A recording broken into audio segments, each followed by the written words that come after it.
Assalomu alaykum. Buyurtmangiz olib keldim, sizdan 300 ming bo'ldi.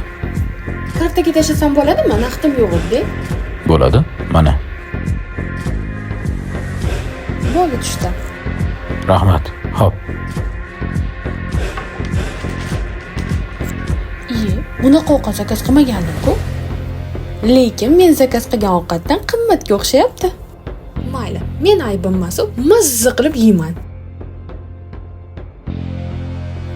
Singlim adashib boshqa mijozning ovqatini sizga berib yuboraman. Bu ovqat sizniki edi. Ammo u ovqatni yeb bo'ldim o'sha. Ha mayli, osh bo'lsin. Bu ovqat sal qimmatroq edi. Shunga 200 ming so'm bersangiz to'g'ri ketamiz. Menga qarang, bu siz aybingiz, meni aybim emas. Shoshmang. Bo'ldi, opa, muammo yo'q. Hozir kartingizga tashlayman, xo'p?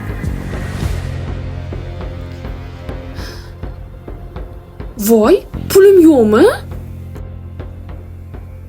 Voy.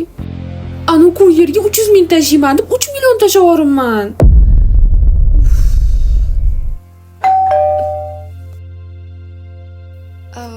Siz?